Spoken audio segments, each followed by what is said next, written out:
आज हम लोग जो टॉपिक पढ़ने जा रहे हैं वो है aims of fish culture. Aim means goal or any target of fish culture. Fish culture we basically call rearing of fishes. Then we call aim of fish culture is the rotational rearing of fishes including growth and breeding.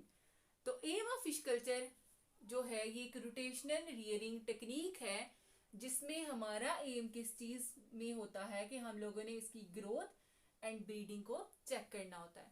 Rotational rearing अब आपको बताएं तो पहले क्या होती है कि let's suppose अगर एक ही फील्ड है उसे हम लोग टू पर्पसेस के लिए यूज़ करें. जैसे अगर राइस की फील्ड को 2 वीक्स ऑफ कल्टीवेशन के बाद हम लोग उसमें हाफ एरिया को फिश के पॉन्ड में कन्वर्ट कर दें तो इससे क्या होगा कि ये एक रोटेशनल रियरिंग है कि एक ही प्लेस को 2 पर्पसेस के लिए यूज कर रहे हैं. तो जब फिशेस जो हैं वो ग्राउंड में स्टिर करेंगी तो न्यूट्रिएंट्स जो हैं वो सरफेस पे आएंगे और वो राइस जो है राइस की जो फील्ड है वो क्रॉप जो है वो उसे इनटेक करेगी और ये नेचुरल प्रोसेस के थ्रू उसे न्यूट्रिएंट्स मिलेंगे और फिशेस की भी साथ में ग्रोथ हो रही होगी. अब फिशेस की जो ग्रोथ हमारा एम है जो फिश कल्चर का वो हम मेजर कर रहे होते हैं एक प्रॉपर स्केल के थ्रू जिसके थ्रू हम लोग फिशेस की 3 टाइप्स की लेंथ मेजर कर रहे होते हैं. अगर हम फिश के फेस से लेके उसकी टेल के स्टार्ट से पहले लेंथ मेजर करेंगे तो this length is known as standard length. और अगर उसके फेस से लेके उसके टेल के सेंटर तक मेजर करेंगे तो इसे हम कहेंगे फॉक लेंथ. फॉक क्यों कह रहे हैं? फॉक मीन्स कांटा इस शेप की है तो इसके मिड पॉइंट से जो लेंथ मेजर है इसे कहेंगे फॉक लेंथ. अगर टेल के एंड से लेके फेस के स्टार्ट तक की लेंथ मेजर करेंगे तो इसे कहेंगे टोटल लेंथ. हम लोग standard, fork and total length जो है ये फिशेस की मेजर कर रहे होते हैं एक प्रॉपर स्केल के थ्रू. और ब्रीडिंग हमें पता है कि फिशेस में जो फर्टिलाइजेशन होती है उनकी ग्रोथ होती है वो किस तरह होती है वो है external fertilisation. All processes of reproduction carried out in water. अब हमारे पास कंसर्न क्या है फिश कल्चर का?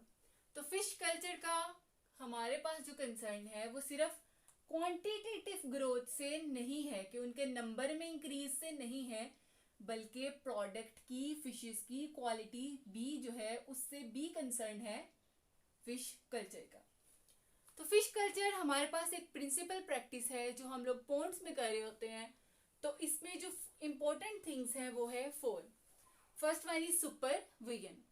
एक प्रॉपर सुपरविजन एक बेटर फिश कल्चर के लिए बहुत इम्पोर्टेंट है कि आप एक प्रॉपर टाइम सेट करें जहाँ पे आप जाकर पाउंड में चेक कर रहे होंगे अपने स्टॉक को और उसे रेगुलेट कर रहे होंगे वहाँ पे रिप्रोडक्शन को, फीडिंग को, quantitative growth and control size of fish.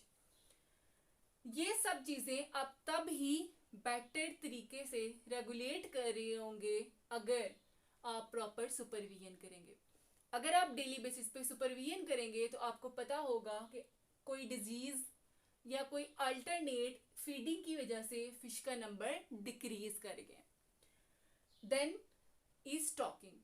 अगर ओवर फिशिंग या पोल्यूशन की वजह से फिशेस का नंबर डिक्रीज हो गया है तो हमें आर्टिफिशियल रीस्टॉकिंग करनी होगी ताकि हम लोग अपने पॉन्ड में फिशेस के नंबर को मेंटेन कर सकें और ज़्यादा प्रोडक्टिविटी ऑब्टेन कर सकें.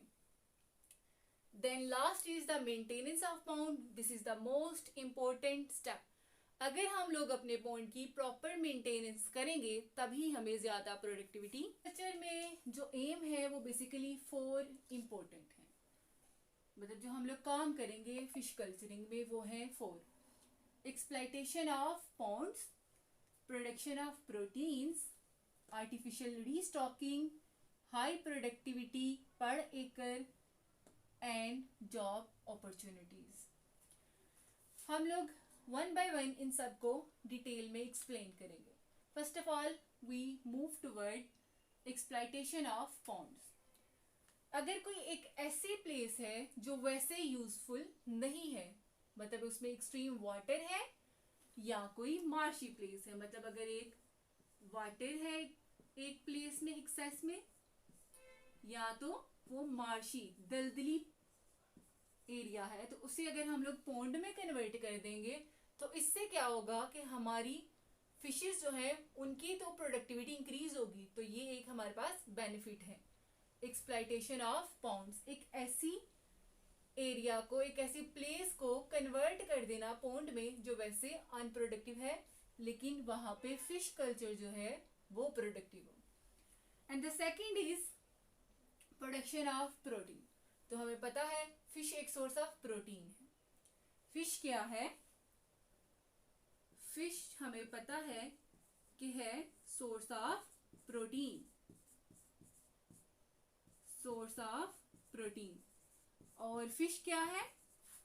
ये है हमारे पास पैलेटेबल, खाने के काबिल है, प्लस न्यूट्रिव है।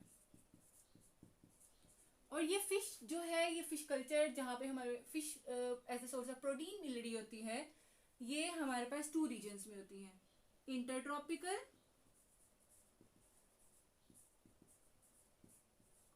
एंड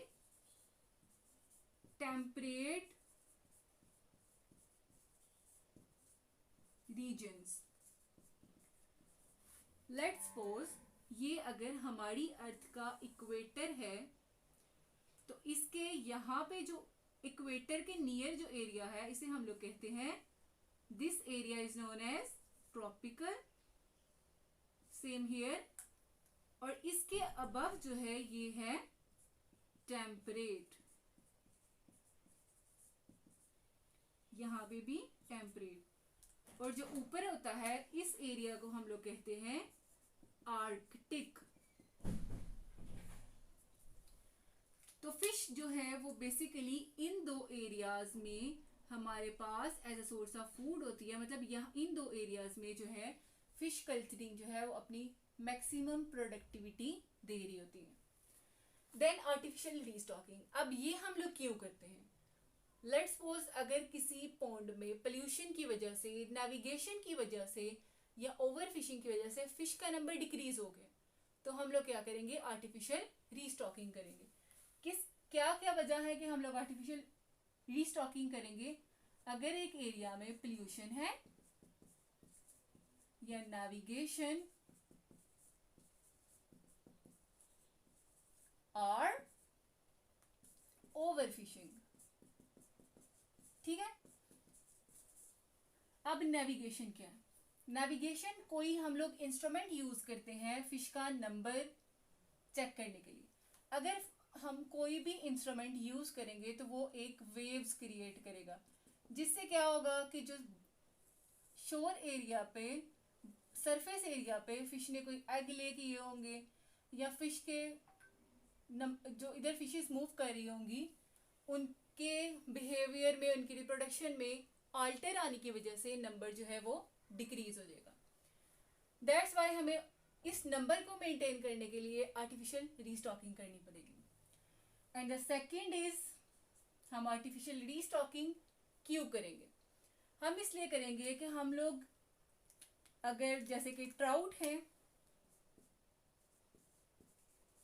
या कार्प हैं, इनके लिए सोर्स ऑफ फूड, क्योंकि ये स्मॉल फिशेस पे फीड करती हैं।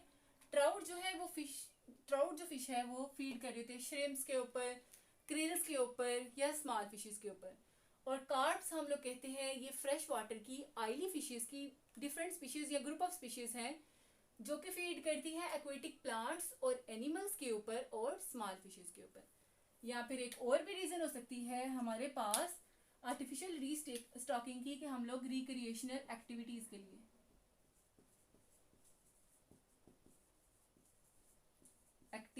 लिए, कि हम लोग एक पॉन्ड में सेटअप करें रिक्रिएशन के लिए, कि लोग वहां पे आए, वो उधर से फिश को जो है वो पकड़े, कैचिंग करें उसकी, और उधर अम्यूजमेंट के लिए जो है वो, ताकि उनका जो नंबर है वो उनकी ओवर फिशिंग की वजह से भी डिक्रीज ना हो, इसलिए हम लोग आर्टिफिशियल रीस्टॉकिंग करते हैं। And the last is high productivity per एकड़। तो हमें पता होना चाहिए कि 1 एकड़ is equal to 43,560 square metre. तो जो फिश कल्चरिंग है वो पर एकड़ बहुत ज़्यादा प्रोडक्टिविटी देती है अगर हम लोग क्या करें, इंटेंसिव कल्चरिंग करें। ये हम आगे जाके पढ़ते हैं कि इंटेंसिव कल्चरिंग क्या होती है।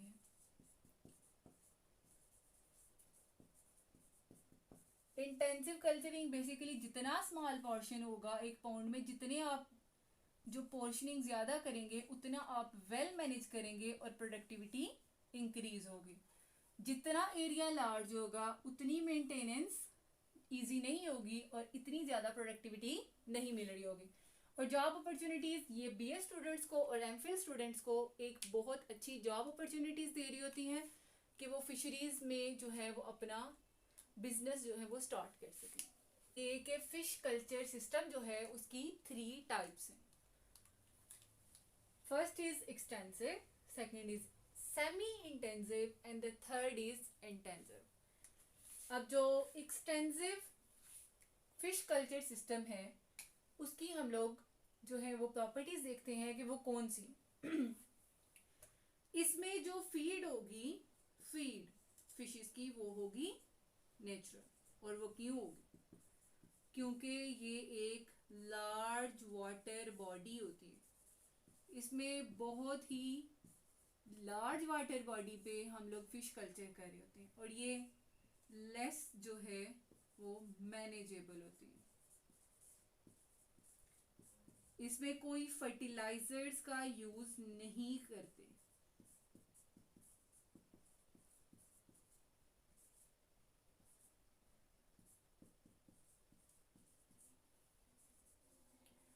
वो क्यों नहीं करते? इतनी लार्ज वाटर बॉडी में अगर हम लोग कोई भी फर्टिलाइजर्स का यूज करेंगे तो वो वेस्ट अप हो जाएगी। सेमी इंटेंसिव इसके कंपैटिबली ये होती है small water body, small water body. और इसमें जो है वो फीड तो नेचुरल होती है, नेचुरल फीड होती है, लेकिन कुछ जो है सप्लीमेंट्स जो है वो हम लोग आर्टिफिशियल भी दे रहे होते हैं। Supplements of artificial feed. सबसे जो बेटर है वो सिस्टम है फिश कल्चर का इंटेंसिव। इसमें जो है ये एक वेरी स्मॉल एरियाज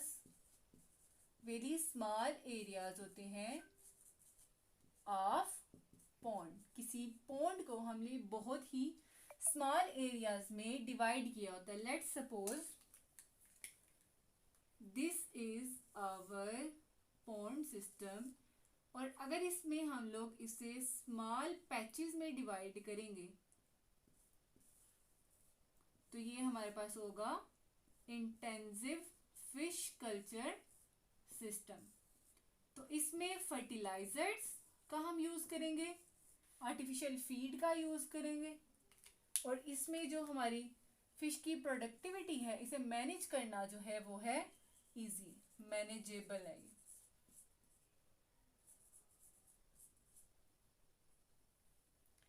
और इसमें हम लोग यूज करेंगे फर्टिलाइजर्स का ताकि हम लोग क्या कर सकें, प्रोडक्टिविटी को इंक्रीज कर सकें। और ये था हमारा आज का लेक्चर। उम्मीद है आपको पसंद आया होगा। Thank you. Like, share and subscribe.